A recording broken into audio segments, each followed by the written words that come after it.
coming to this seminar. My name is Tao Huai. I'm the section manager of climate change and mitigations and emissions research section in the research division. It's my pleasure to introduce one of our own scientists here at the ARB, Dr. Yuan Horner, staff scientist at the research division for this morning's seminar. Currently, Dr. Horner's primary responsibilities are to developing his research whose interests including ultrafine particulate matters emitted from engine combustion, recent work at the board including correlating emissions from heavy-duty diesel vehicles, especially the effect of after-treatment devices such as diesel particulate filters and NOx scrubbers. An additional interest is laboratory sampling methodologies. As a graduate student, Yuan worked on the California Regional PM10 2.5 air quality studies, analyzing the size and the composition distribution of ambient particulate matter in San Joaquin Valley. Prior to his work on particulate matter, Yuan was employed in private industry, remediating contaminated groundwater. Today we have a webcast, so for those following the webcast, we encourage you to please send us your email questions for the QA period to 0rn@calepa.ca.gov. Please welcome to this seminar, Dr. Yuan Horner.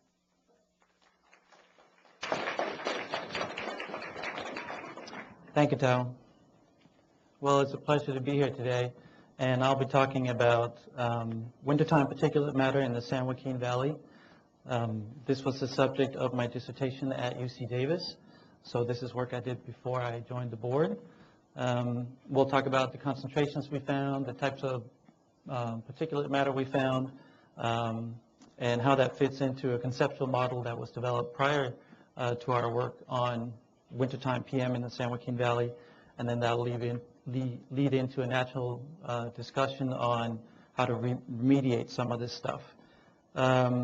What we see in this picture behind me is a photo I took during the sampling period. And if it wasn't so hazy, you could actually see the sampling site, which is on one of the roofs over here. And this is actually a day where there was pretty low humidity. What we're looking at is not fog. It's just all the scatter from all the particulate matter that was in the atmosphere. So before we get started, I would like to acknowledge a couple other people that contributed rather significantly to the effort. First off, Dr. Michael Kleeman, or Professor Michael Kleeman, my advisor. He was always full of good ideas and is a good scientist, always has new and innovative ways to look at data sets. Professor Daniel Chang, Oliver Gao, and Jeremy Ah all manned sampling stations throughout the state during this effort. And Chi Ying did a lot of the modeling of the data that we collected. And then finally, Karen Mariano here at the California Air Resources Board, who managed the project. So a quick overview of definitions before we delve into it. PM10 is particulate matter with aerodynamic diameter of 10 microns or less. Micron is 1/1,000,000th of a meter, so that's pretty small. This fraction is often referred to as coarse PM. PM 2.5 is particulate matter with aerodynamic diameter of 2.5 microns or less, also known as fine PM. And then the ultrafines, which is particulate matter with aerodynamic diameter of 0.1 micron or 100 nanometers or less. This is also a fraction of the PM that we're very interested in. And just for reference, a human hair is approximately 100 micrometers in diameter, and a red blood cell is only 7.5 micrometer in diameter. So these particles are really pretty small. And I've tried to pepper the presentation when I could with pictures that were taken during the study. And what we see here is our very advanced sampling site, i.e. 2 instruments on top of a box in Sequoia National Park. So the work we did was just a small part of a very large project called the California Regional Particulate Air Quality Study, or CRAPACS for short. This was a multi-year effort with a lot of different investigators They sampled and did field work for 14 months between December of 1999 and until February 2001. Our work was just a small little fraction of the overall picture.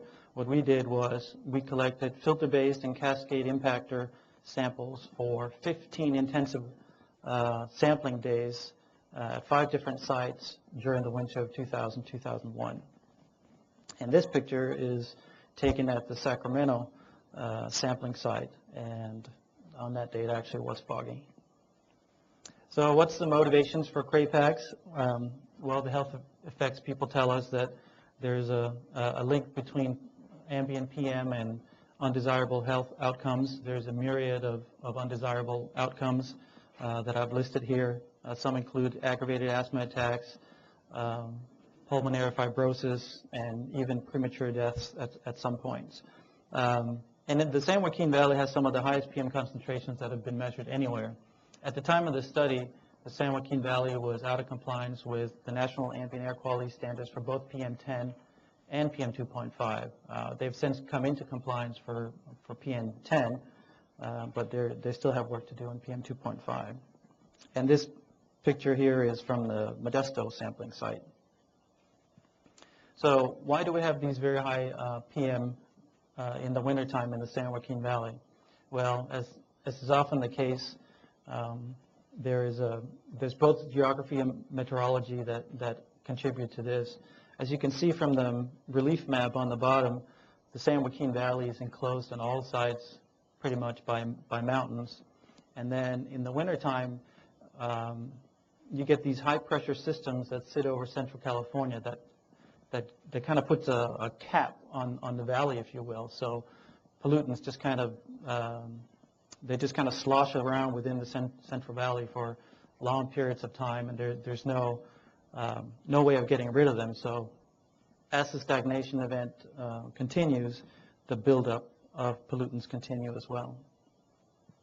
So there's a conceptual model, as I mentioned earlier, on why there are such high PM levels in the San Joaquin Valley during the winter. And these high pressure systems that sit over the system are referred to as the Great Basin High. And as I mentioned, they will cap the Central Valley with high temperatures aloft. And what will happen is that at nighttime, you'll actually have an additional inversion right at the surface layer that's only 30 to 50 meters deep.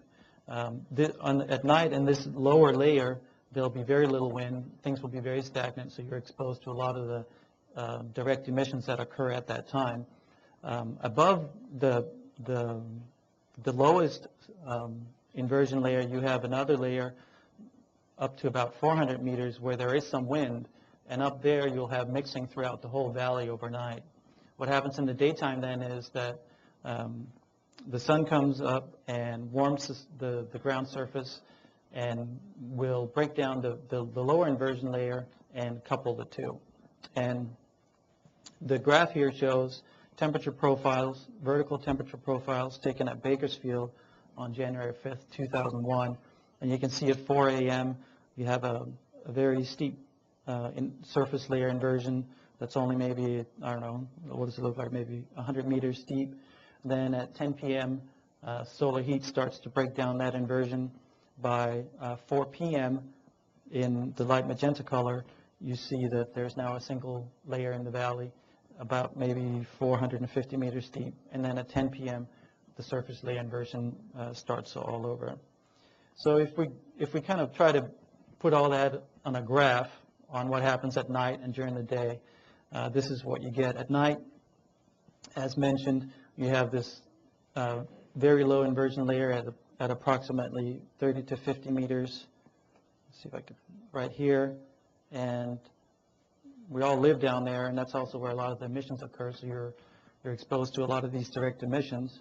Then aloft, you have the stuff that's been collecting over the time of the stagnation event, and that's all being mixed. And then in the daytime, the lower inversion breaks down, and you get complete mixing of all this stuff. And as these stagnation events can last up to 3 weeks, and so this kind of daytime, nighttime thing just happens over and over again and allows for good mixing throughout the valley and just buildup of pollutants. So here are an image of our sampling sites. We had 5 sampling sites at any one time, 2 in the San Joaquin Valley itself, Bakersfield and Modesto, 1 sampling site just north of the San Joaquin Valley in the Sacramento Valley at Sacramento or Davis. The first part of the study, our site was in Sacramento, and then the second half, the site was at Davis for logistical reasons. We also had a sampling site at Bodega Bay to measure what came in off the ocean into the valley, if anything. And then finally, we had a sampling site in Sequoia, which is an interesting location because it's located at an elevation of 535 meters, i.e. just above the valley floor. And sometimes it would be above the inversion layer, and sometimes it would be just in it, so you could really tell by looking at the pollutants whether they were similar to what we found on the valley floor or not, where that inversion layer occurred. At the urban sites, which is Bakersfield, Modesto, and Sacramento, we would have 2 daily samples collected, one from 10 a.m. to 6 p.m., and then a second one from 8 p.m. to 8 a.m. the following morning. At the background sites, we had less intensive sampling. Bodega Bay, Davis, and Sequoia, we just had a single sample per day from midnight until 10 p.m. So let's take a look at the instrumentations we used for collecting samples. We had filter-based samples of PM10 and PM1.8. We used a Anderson Brass 400 with a PM10 head pictured on the right on top. And then we also used cascade impactors. In this case, multiple orifice uniform deposit impactors, or MUDIs for short. And what these do is that they collect particles in different sizes on different filters. As the sample cascade down through the impactor, pictured over here, the particles are filtered out according to size. And we collected samples on stages 5 through 10 of the MUDI, corresponding to the size ranges you see right here. So stage 5, you would find particles that were 1.8 to 1 microns, et cetera, until you get down to stage 10, where particles were pretty small, 0.1 to 0.056 micrometer, i.e. entirely in the ultrafine range. And one of the nice things about having both a filter sample and this cascade impactor, or MUDI, is that you can add all the stages of the MUDI, and then that will give you PM 1.8, which should then give you the same as the filter-based sample, PM 1.8. So if you have good agreement between these two, then you start having some confidence that what you're collecting is actually what's in the atmosphere, and you haven't done anything to compromise your sample. So let's take a look at when we sampled.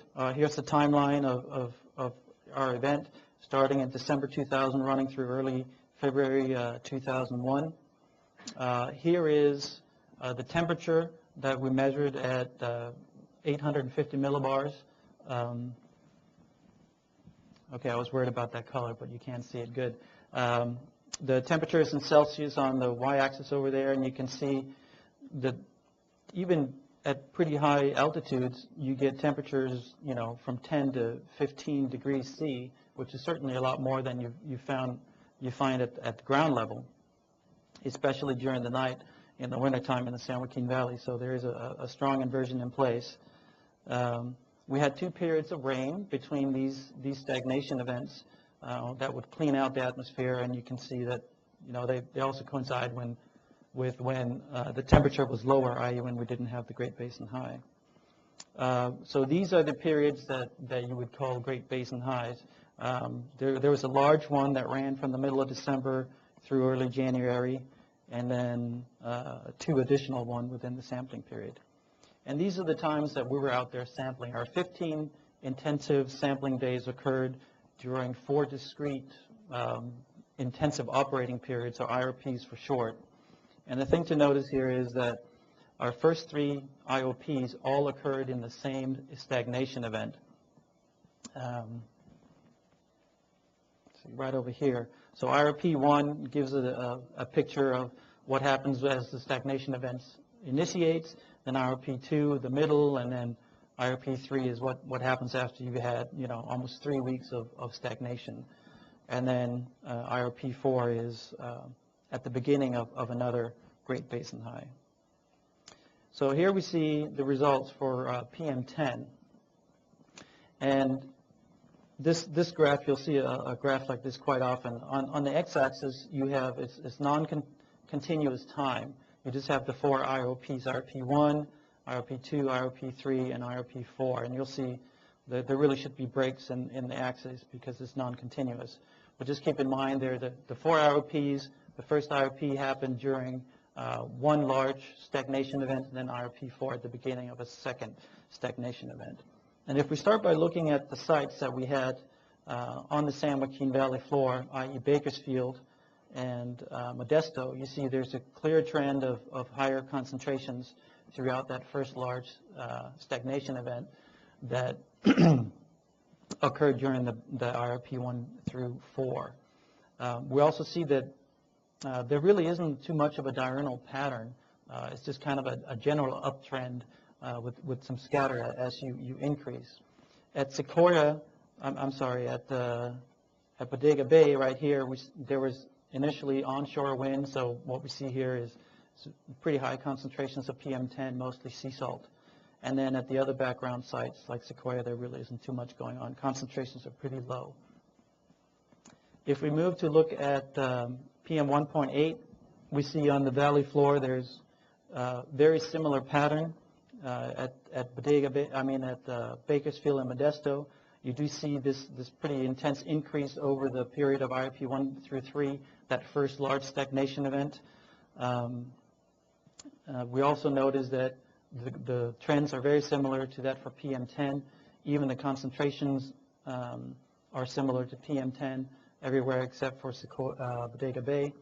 So most of PM10 is fine particulate matter, PM 1.8 in this case. And again, there's no discernible diurnal pattern.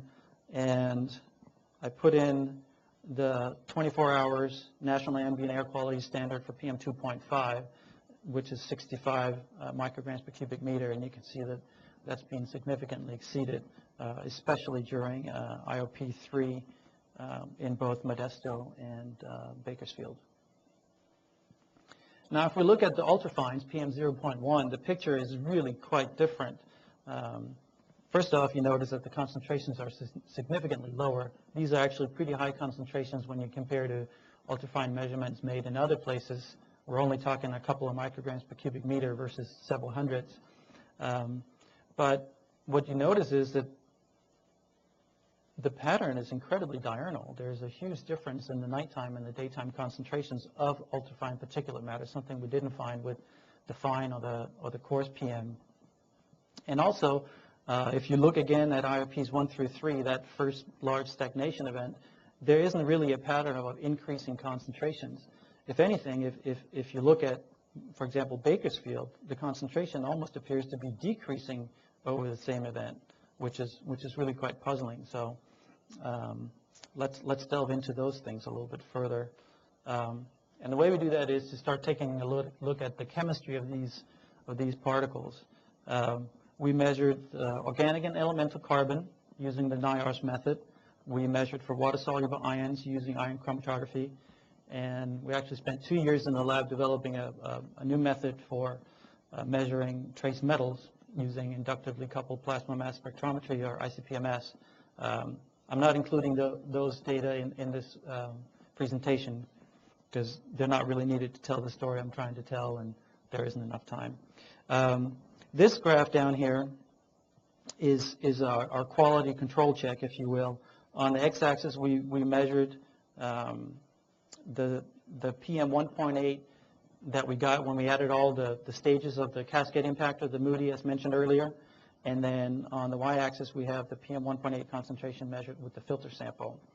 And so what you would want would be for all these data points to lie on the 1-to-1 line. And they're actually pretty good. Anyone who's done a field sample will know that this is pretty darn good agreement for anything that you measure in ambient. And certainly There is some scatter below one micrometer, or I mean 1 microgram per cubic meter, but above that, all the constituents, all the species we measured really are pretty darn close to the 1-to-1 line. So we're pretty comfortable that our data set is solid.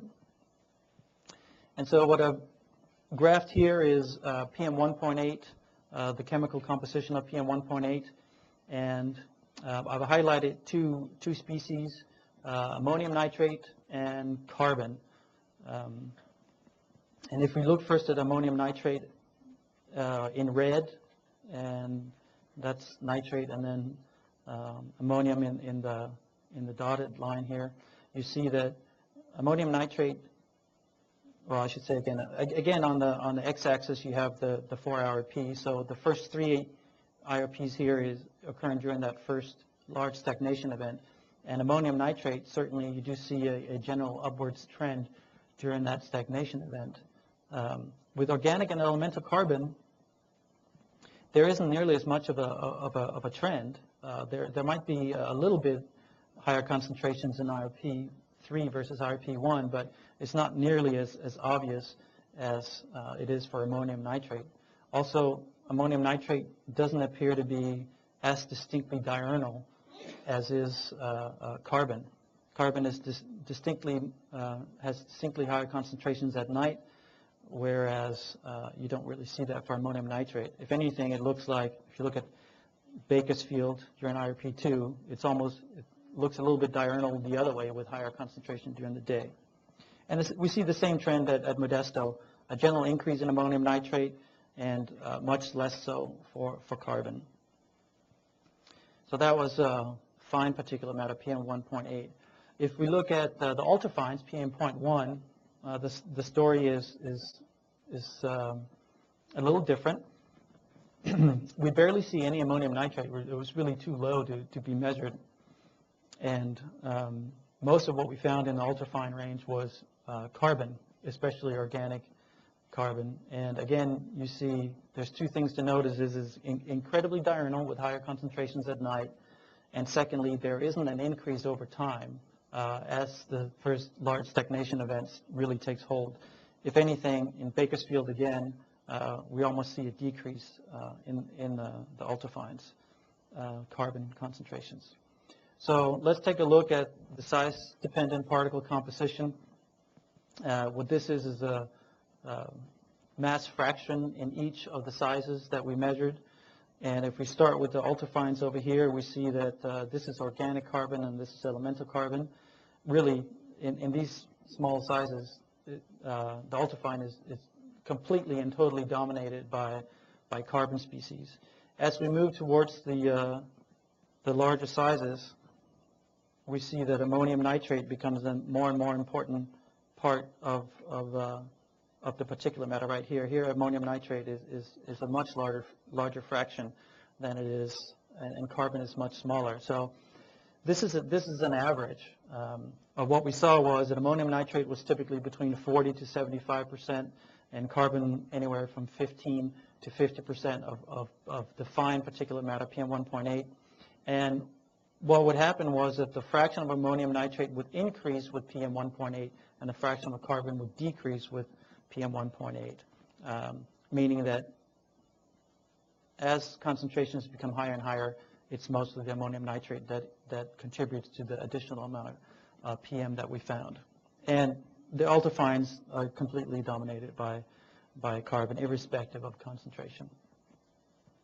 So what we did to further tease out what's going on is a principal component analysis, which is a statistical method to try to tease out relationships between different types of constituents. And the graph on the bottom right very nicely shows what's actually is done. What you do is you take your data set that's graphed in a multi-dimensional space, and you try to define a new coordinate system that is aligned with the direction of variability. And that's exactly what's going on here. Now you then describe the new axes in terms of the old ones, and that'll tell you how the various parts of your data set co-correlate. And so here's the principal component analysis for PM 1.8, and we see that the the major principal component, or the new axis that is aligned with the most variability in the data set, is absolutely dominated by ammonium nitrate right here and right here for most of the sites. Interestingly, at Sacramento over here, it was dominated more by organic and elemental carbon. And what happened was that the Sacramento site was very close to a lot of residential buildings, and so they would light their fireplaces every night, and you just have this enormous amount of organic and elemental carbon from wood burning come in, and so the concentration at Sacramento was more dominated by carbon than ammonium nitrate. The operator of that site was concerned about his health because he felt he could barely breathe because of all the carbon that he was smelling. It was pretty obvious.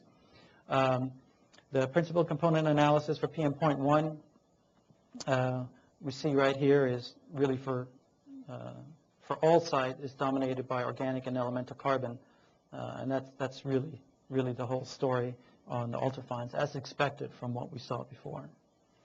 So it seems like we have two particle types out there, and the first one is the ammonium nitrate. And ammonium nitrate is a secondary species, meaning it's formed from precursors in the atmosphere. You need ammonia gas and nitric acid, and they will combine to give you an ammonium nitrate particle. They'll condense basically, and the species can move back and forth between the gas phase and the particle phase depending on temperature and relative humidity. Wintertime conditions in the San Joaquin Valley are such that the particle phase is always favored. Even during a warm day, it's not that warm, and your ammonia and nitric acid is going to form particles. The second type that we saw was carbon, and carbon is a primary particle species, meaning that is emitted directly from various sources. And I've listed a number of the sources that you would expect to see over here from work that Professor Kleeman did earlier. And then here you have the size ranges that these things are emitted in. And you can see that this all makes sense with the data we've showed so far. The size ranges are pretty small for the directly emitted carbon. So when is this carbon emitted? To try to find out when this is being emitted and if that can tell us anything about its sources, we brought out a scanning mobility particle size, or SMPS, to measure particle count and sizes simultaneously during a couple of days at Bakersfield. And in this graph, you see time of day on the x-axis on January 4th, it appears, and then particle size over here in micrometers, and then the coloration is the intensity of what we found. And what we see is that the majority of the particles are emitted, in the ultrafine range, just shy of 0.1 micron, and it occurs pretty late in the day. It starts, at 6 or 7, and then it gets really intense at 9 p.m. This is consistent with first seeing some traffic, and then after that, it's Christmas time and it's cold and whatnot. Everybody comes home and likes a nice warm fire, and they start to light it, and then you just get this enormous burst of ultrafine particles. Here we see the average particle size distribution we measured through the study at Bakersfield. On the x-axis we have particle size. This is data from the cascade impactor, and then concentrations over here, and then all the various constituents. And we see that the yellow and the green are ammonium nitrate. We can see that PM1.8 is absolutely dominated by ammonium nitrate, and carbon and other species they're certainly present, but they play a less important role. So let's break this down a little bit. What we're interested in looking in diurnal patterns and the different types of particles and whatnot. So what these two graphs show is just the ammonium nitrate and sulfate particles during the day and night. Day on the left and night on the right.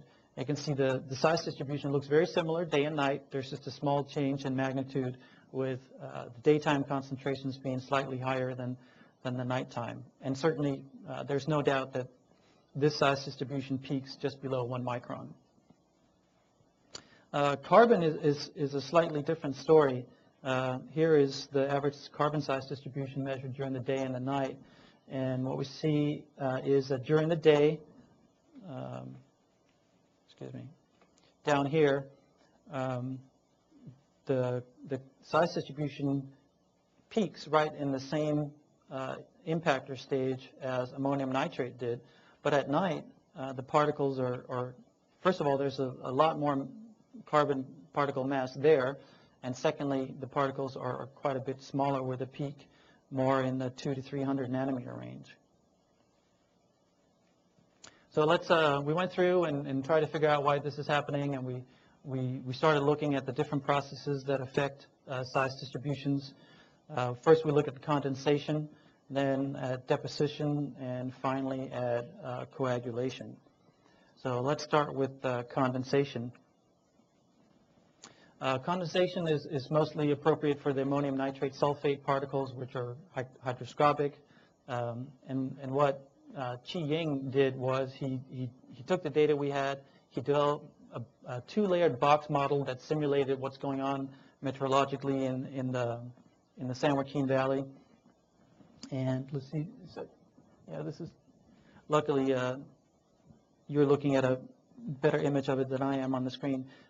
He modeled what was going on with condensation through just the first stagnation event, IRPs 1 through 3. And what you see is that late in the afternoon, on every day, you get a lot of condensation throughout this period. And so what's happening is that photochemical reactions will convert NOx to nitric acid, and then you have lots of ammonia in the valley, and then that's in the afternoon is when you have both of these species available, and they'll condense and make ammonium nitrate particles. You also see on the y-axis you have the size of the particles of which this occur, and you'll see it appears to occur right in the size range where we saw most of the ammonium nitrate. So condensation of ammonium nitrate happens every afternoon in just about the right size range.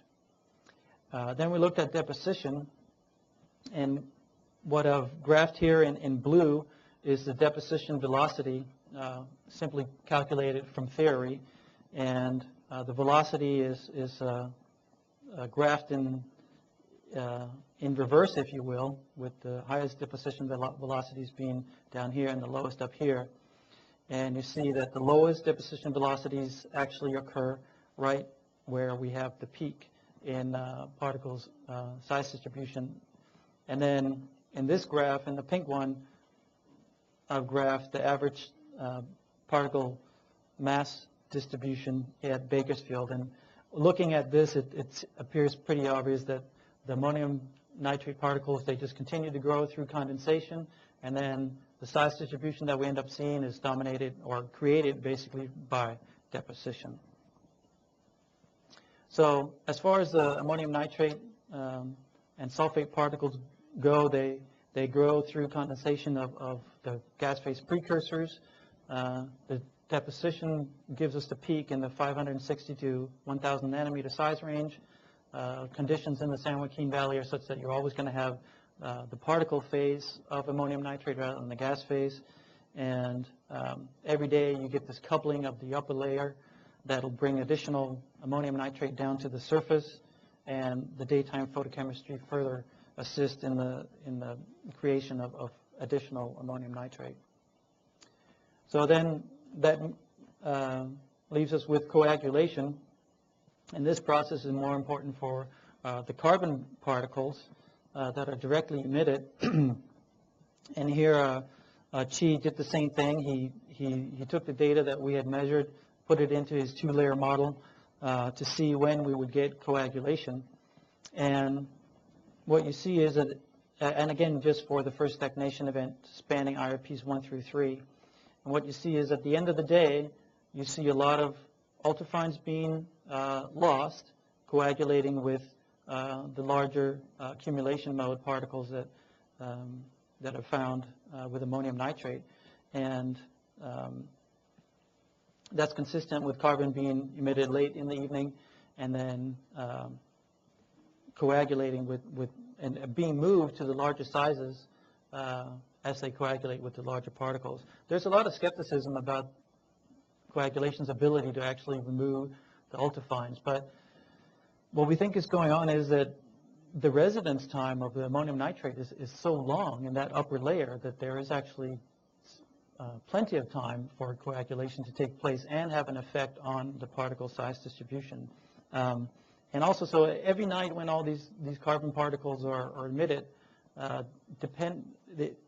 it's met with, if you will, a certain size distribution of ammonium nitrate, and the size or where it coagulates to is dependent on this size distribution. So as the stagnation event occurs and there's more and more of a pronounced peak at close to 1 micron of ammonium nitrate, the freshly emitted very small carbon particles are more and more likely to coagulate with those. And so I've kind of put in the line here that shows kind of the middle of where the particles are coagulating. And you see you start out at a couple hundred nanometers, and then you end up at the end of IOP3 that most of the coagulation occurs between the ultrafines and the particles in the accumulation mode.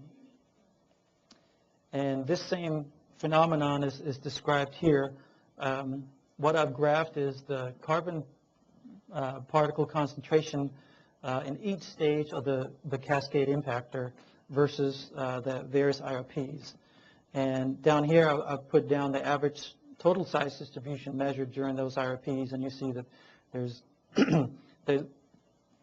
excuse me, there's more of a greater and a greater peak right at the accumulation mode here as the first stagnation event occurs. During IRP1, you'd find most of the carbon in the 180 to 320 nanometer range, and then in IRP2, now the size distribution has shifted. Coagulation happens in the larger size ranges. You find most of the carbon in the 0.32 to 0.56 micrometer, and then finally, at the end of the event, the majority of the carbon particles are actually found in the same size range as where the ammonium nitrate particles are found. So really interesting phenomenon. So as far as carbon particles are concerned, they're primarily emitted mainly at night due to traffic and wood burning. And that's also the reason why at night the size distribution looks more like the size distribution you see from directly emitted particles. You see more smaller particles because they're directly emitted. Then they'll grow mainly due to coagulation with existing particles, and then in the daytime when the two layers are coupled, you'll bring down the size distribution from the upper layer where there's been enough residence time to cause coagulation with the ammonium nitrate particles, and therefore most of the carbon is found in the larger size ranges. So overall conclusions from the work so far is that the data we found really fits in very nicely with the conceptual model that was developed earlier. The box model, this is something we didn't talk too much about, but the box model does suggest that there's not a lot of formation of secondary organics, which can always confound your findings. It's just too cool in the wintertime in the San Joaquin Valley for that to happen. And it does seem like there's two different types of particles out there. There's your ammonium nitrate, which is secondarily formed, and then your carbon particles, which are primarily formed. And they exist separately until they're mixed in the accumulation mode due to coagulation. And with this knowledge, it also becomes apparent that separate strategies will be needed for these two different types of particles. So what has been done since the CRAPAC sampling event? This is not work that I've done, but I just thought it would be a natural way to finish off the presentation. Obviously, we want to reduce you would preferably want to reduce both the carbon and the ammonium nitrate, but what has been done so far? Well,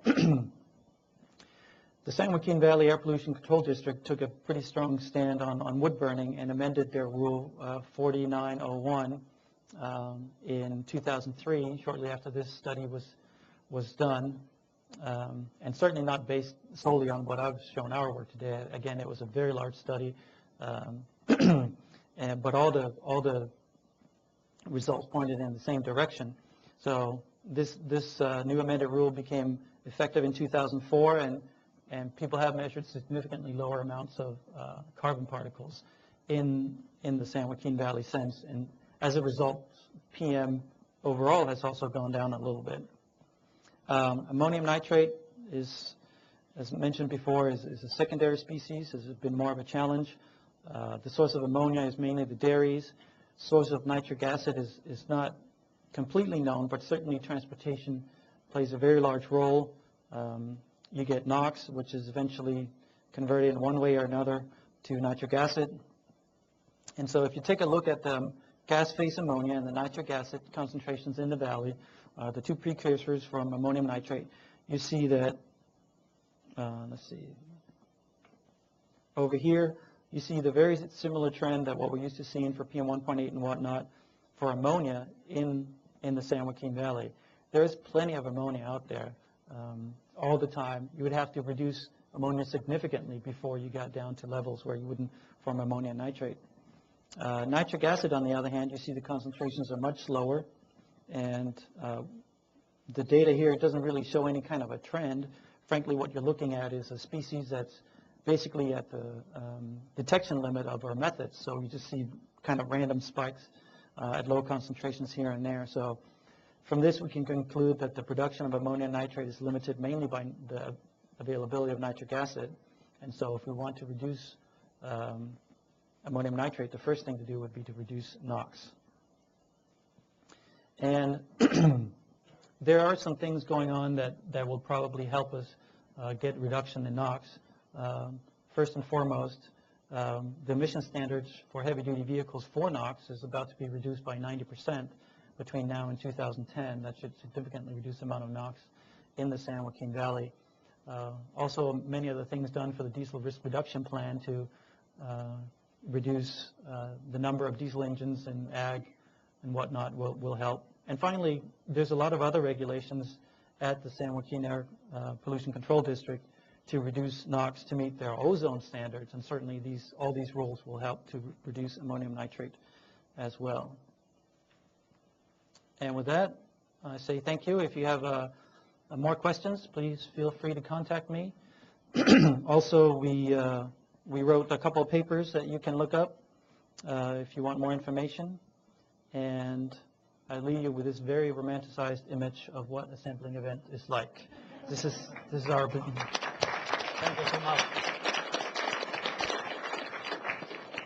Now, any questions? Yes, Very interesting talk, Jorn. On the first graphs you showed of gravimetric mass, I believe, for the PM10, you had very high PM10 at Bodega Bay. Was the meteorology unusual that day? You had onshore rather than offshore wind, basically. And if we looked at the chemical composition of those particles, you would see they were all sea salt. And that was the only day you had the onshore winds? There were a couple other days, and there were a couple other times where PM10 was elevated at Bodega Bay, but not quite as impressive as those first couple of days. The instruments, these instruments, when they came back, you could just tell they were covered in sea salt. It was pretty impressive. Next question.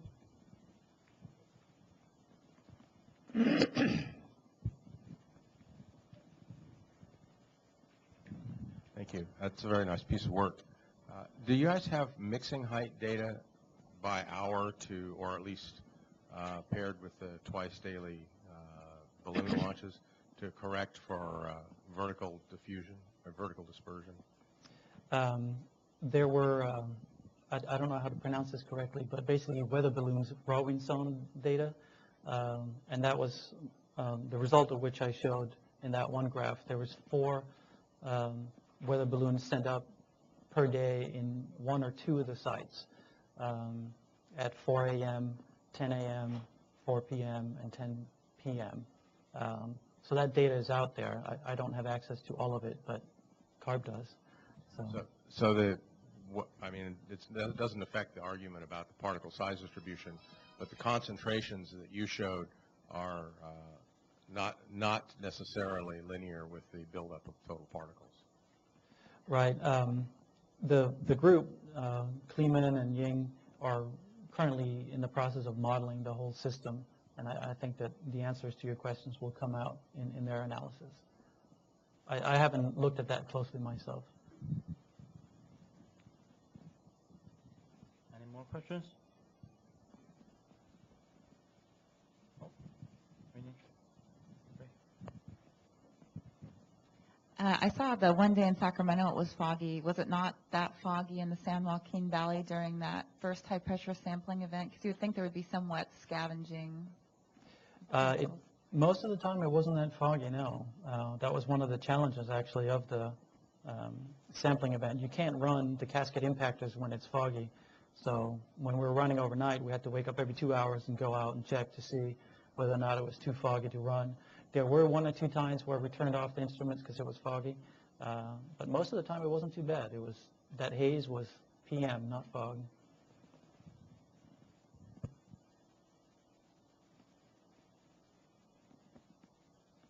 Peter, do we have a question from Sandy? Bill. Yeah, where in Sacramento did you get an altitude of 26 meters? I think it was actually out Rancho Cordova, maybe, or something. It was at a school, and then we're on top of a trailer. So.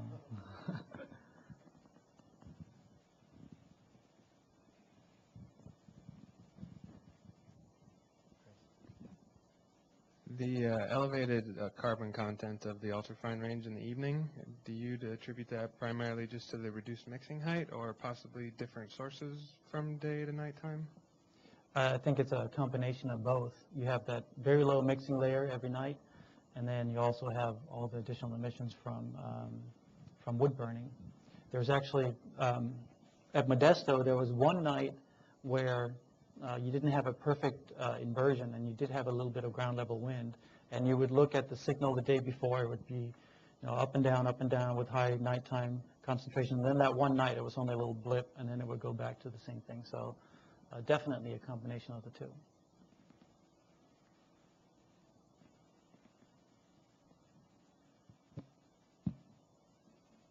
Okay, thanks again for Dr. Herner's great, excellent presentation. Thank you.